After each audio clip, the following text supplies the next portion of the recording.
Hello, social media friends. I'm Viridiana Marquez with DRB Media Communications Digital News, and Danny Barrera has the story.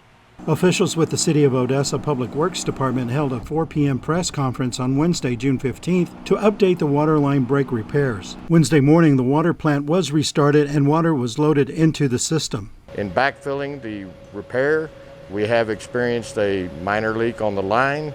It is manageable at this time, but we continue to monitor that, and we are pursuing further improvements to the system, valves and etc. from there. Tom Kerr, Public Works Director, advises to continue boiling water before consumption. The boil water notice will remain in effect for at least till probably Friday, I would say, but continue to boil water. Please do not use water unnecessarily. Conserve water. Be best if you're not watering lawns right now. Let us get the system in good sound shape. And but showering, home usage, water consumption, and cooking, just make sure you're boiling the water for those two things. One of the problems with the 60-year-old water line and the break was with a cutoff valve that failed. This valve was located in the area of 42nd Street. Yes, we are pursuing that valve, getting on that valve to see if we can make repairs to the existing valve that did not function for us the other night, as well as making sure that we have other options if we're needing to come back in and shut down the system. Not the entire system, but shut down the line. There's thousands of valves in the system. Many of them are old and may or may not be operational, but I would say that the majority of them are functional. This one was functional up until just now. I mean, recently we've used that valve in other cases, but this time it just did not work for us.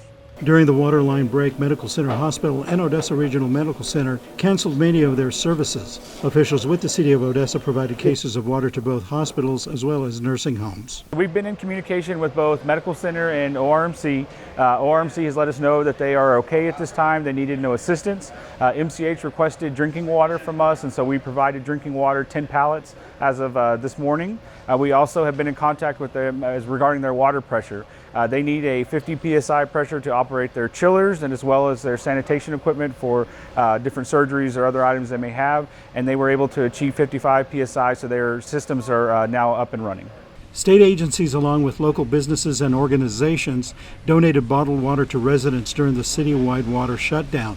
There is a surplus of bottled water. Residents need to follow the City of Odessa website and social media for water distribution, day, time, and location. Sure. So the main thing there is for us to be able to backfill some of these agencies that have donated for some of this water to us. I know that we need to look really hard at the food bank, West Texas Food Bank. You know, they service 17 counties in our region, and so we want to make sure that anything that we've taken from them, we want to backfill for them. Any other agencies that may be in need of that, we will donate that and keep that in place as well. So that's really our main thing to do. Obviously, our hope is to give this all out to the public so they could have use of it, but in case that we don't, we've got a plan in place to be able to do that. For DRB Media Communications Digital News, Danny Barrera.